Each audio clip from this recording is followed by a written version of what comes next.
Crisostomo Ibarra. Siya ang pangunahing tauhan sa nobela ni Dr. Jose Rizal na Noli Me Tangere. Isang kabataang Pilipino na nagbalik sa Pilipinas matapos ang ilang taong pag-aaral sa Europa.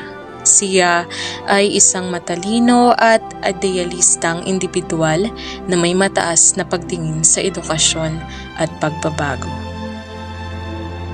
Maria Clara.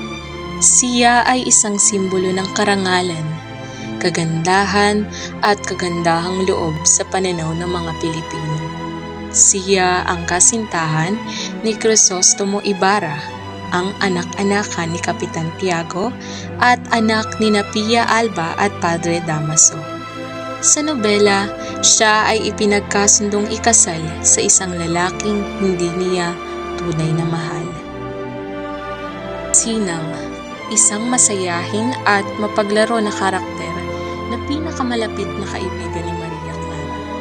Ang karakter ni Sinang ay sumasagisag sa mga pangarap at hangarin ng mga kababaihang Pilipino na sumasalamin sa kanilang pagnanais para sa edukasyon, kasarinlan at otonomiya.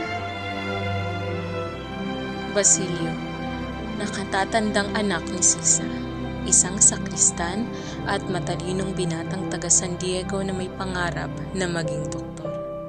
Walang ibang nais kundi ang maging masaya at magkaroon ng magandang buhay, subalit humarap sa malaking pagsubok ng buhay.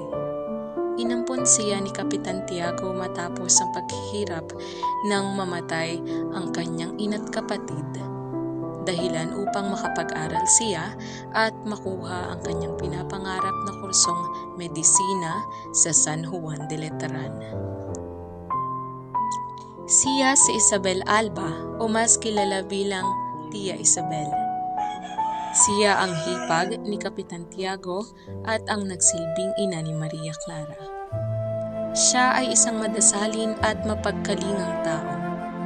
Pinapakita niya ang tunay na pag-aaruga at pagmamahal sa pamamagitan ng kanyang mga kilos at mga salita.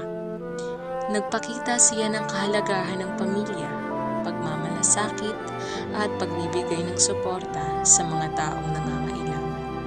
Si Doña Consolacion ay isang labanderang nakapangasawa ng Alperes. Siya ang tinaguriang musa ng mga Gwardiya Sibil. Isa siyang Pilipina, ngunit ang ayos at pananamit ay Kastila.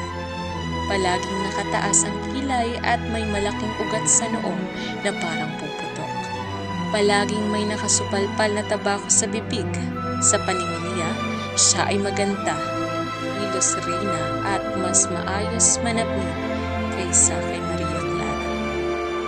Andeng, isang karakter na kilala bilang isang masipag at mabait na babaeng tagapag-alaga ng pamilya ni Kapitan Tiago. Siya ay isang matalinong mang-aalaga na may malasakit sa mga taong nasa paligid niya. Mapagmahal at tapat na kasambahay na nagtataglay ng mga magagandang katangian ng pagiging masunurin at mapagkumbaba. Siya si Isabel Alba o mas kilala bilang Tia Isabel. Siya ang hipag ni Kapitan Tiago at ang nagsilbing ina ni Maria Clara. Siya ay isang madasalin at mapagkalingang tao. Pinapakita niya ang tunay na pag-aaruga at pagmamahal sa pamamagitan ng kanyang mga kilos at mga salita. Nagpakita siya ng kahalagahan ng pamilya, pagmamalasakit at pagbibigay ng suporta sa mga taong nangangailangan. Padre Salve, isang praile na may impluwensyang politikal at pananampalataya sa bayan ng San Diego. Siya ay kilalang mayaman at makapangyarihan sa lugar.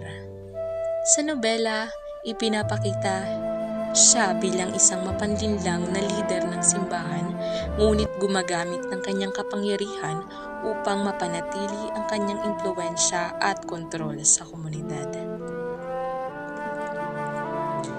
Alfonso Linares. Siya ang pinsan ni Doña Victorina na siyang ipinakilala kay Padre Damaso. Siya ay inaanak ni Carlitos na bayaw ni Padre Damaso. Nagbigay ito ng sulat sa pari at binasa naman ito. Naghahanap siya ng trabaho at nagbabaka sakaling magkaroon ng magandang kinabukasan sa Pilipinas at gayon din naghahanap ng mapapangasawa at siya nga ang inireto kay Maria Clara upang maging asawa nito. Siya ang batang mistiso na nagtapos ng abogasya sa Universidad Central. Nabighani din siya sa taglay na kagandahan ni Maria Clara sa unang kita pa lang niya.